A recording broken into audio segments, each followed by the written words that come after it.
Vamos falar um pouquinho então sobre o grau de compactação.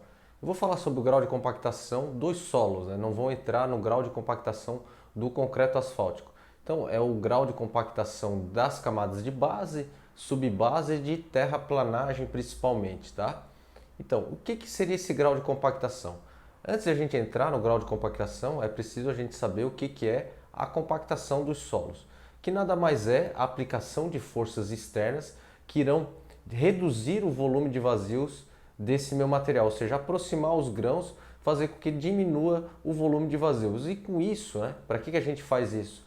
Eu quero ganhar resistência do meu material, quero ganhar diminuir a permeabilidade desse material e diminuir a deformabilidade desse meu material compactado. E existem basicamente três maneiras de alterar essa compactação. Uma seria o teor de umidade, né? Então, o teor de umidade ele influencia na minha compactação. Existe um teor ótimo de umidade que vai fazer com que eu consiga a máxima densificação desse meu material. Outra coisa que influencia a minha compactação é a energia, né? Quanto maior a minha energia que eu aplicar nesse meu material, mais compactado ele vai ficar. Ou seja, no meio rodoviário nós temos três energias, que é o Proctor normal, o Proctor intermediário e o Proctor modificado. Então, se trabalha aí com essas três energias. É, outra, outra situação que pode mudar a minha compactação é a forma da compactação, que pode ser por impacto, por amassamento, pode ser por vibração também, certo? E como é que eu determino o grau de compactação em campo? Primeira coisa, eu tenho que ter realizado o ensaio de compactação em laboratório. Eu falei para vocês que a umidade ela influencia na minha compactação e a energia, né? Então eu vou determinar em laboratório através do ensaio de compactação qual será a minha densidade máxima aparente seca, o meu peso específico aparente seco máximo, certo? Em laboratório eu vou determinar isso para uma determinada umidade ótima. Então, para aquela umidade ótima, eu vou ter essa máxima densificação do meu material. E vou determinar em campo também a densidade, o peso, né, específico aparente seco em campo, in situ. E a gente faz isso através do ensaio do frasco de areia. A gente determina essa densidade em campo através do ensaio do frasco de areia. E aí eu vou comparar e verificar se essa minha densificação em campo está batendo com a minha densificação que eu realizei em laboratório de acordo com cada energia, né? Então eu posso fazer corpos de prova, né, em laboratório com energia Proctor normal, intermediária ou modificada. Deixa eu mostrar para vocês aqui no computador como é que a gente realiza esse ensaio, como é que a gente determina esse grau de compactação. Então, pessoal, esse aqui é o equipamento do frasco de areia para a gente determinar o grau de compactação que teve a nossa camada em campo. Como é que é feito esse ensaio? Tá? Vamos lá, vamos supor que essa aqui seja uma camada de brita graduada já compactada em campo e eu quero verificar o meu grau de compactação. Tá? Primeira coisa que é feito, a gente vai cavar aqui, vai fazer um furo de mais ou menos 15 centímetros, vai retirar esse material, essa brita graduada e vai pesar esse material. Depois eu venho, né, coloco o meu equipamento, meu frasco de areia, ele aqui está cheio de areia, né, tem um frasco aqui cheio de areia, então vai cair essa areia, tem um registro, né, eu abro esse registro, vai cair essa areia aqui dentro desse furo, tendo o peso da areia, tendo a densidade a massa específica da areia, densidade da areia, né? Eu tenho eu consigo calcular o volume escavado. Tendo o peso do meu material retirado, que da brita graduada, tendo o volume, eu calculo também o peso específico, né? O peso específico aparente seco do meu material. E com esse meu peso específico aparente seco do material, eu vou conseguir comparar com o peso específico aparente máximo que eu determinei no meu ensaio de compactação. Porque também eu vou determinar a umidade, né?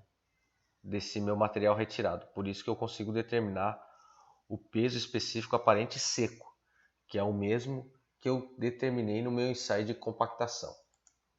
Então, esse aqui é o ensaio, então ali o furo sendo realizado, está se retirando aqui o material, colocando para depois pesar, também vai ser determinada a umidade. Venho aqui com o meu frasco de areia, derrubo aqui, coloco aqui certinho, abro a válvula aqui e vai derrubar a areia. E vou determinar então, vou fazer esse procedimento para determinar o peso específico aparente seco in situ. E com ele eu consigo determinar o grau de compactação. Deixa eu mostrar aqui um ensaio realizado. Não. Esse aqui foi um ensaio realizado numa camada de base compactada. Então vamos analisar, foram feitos 4 ensaios, vamos analisar esse aqui dessa coluna aqui, certo? O que foi feito? Ó, peso do frasco anteriormente, ou seja, cheio de areia, né? 8 quilos, 8.684 gramas, né? Tá em gramas aqui. Peso do frasco de areia depois que eu abri a válvula, que é o peso depois que a areia entrou dentro do meu furo. 5.425. Um menos o outro, eu tenho o peso da areia deslocado. Também tem que retirar o peso da areia que ficou no cônea, que foram 535 gramas. Aí sim eu vou ter o peso de areia que de fato entrou no furo que eu realizei. Tendo o peso da areia que entrou no furo, tendo a densidade da areia, né, eu consigo calcular o volume. Nada mais é do que peso da areia, né, massa sobre a densidade. Calculei o volume que tenho ali dentro. Tenho então o peso do meu material extraído em gramas ali da minha brita graduada retirada do furo. Com isso, eu determino o peso específico. O peso específico aparente desse meu material aqui, ó, que vai ser o volume, o peso, né, a massa sobre o volume, né? Só que esse material ele está úmido e eu quero o peso específico aparente seco. Por isso eu corrijo aqui, ó. Aqui embaixo eu já vou corrigir. Então vou pegar esse meu peso específico aparente úmido, dividir e corrigir com a umidade, certo? Com a umidade que eu achei em campo. Aqui eu não foi preenchido aqui os valores, mas esses valores de peso do material úmido e peso do material seco foram para determinar aqui a umidade desse meu material em campo. Feito. Tenho então o peso específico aparente seco in situ, calculado com frasco de areia. Como é que eu vou determinar o meu grau de compactação? Eu preciso ter o peso específico aparente seco máximo determinado no laboratório, realizado no ensaio de compactação, que está aqui, que eu preenchi aqui, nesse caso.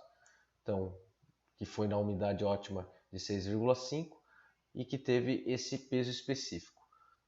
Divido peso específico aparente seco in situ, que eu determinei com frasco de areia, pelo peso específico aparente seco máximo, que eu determinei no meu ensaio de compactação.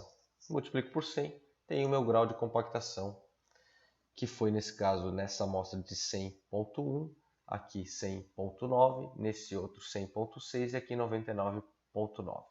Lembrando que o meu grau de compactação na camada de base, né, ele tem que ser acima de 100%. Beleza? Então, pessoal, eu acho que era isso. É assim que a gente determina o grau de compactação. Forte abraço.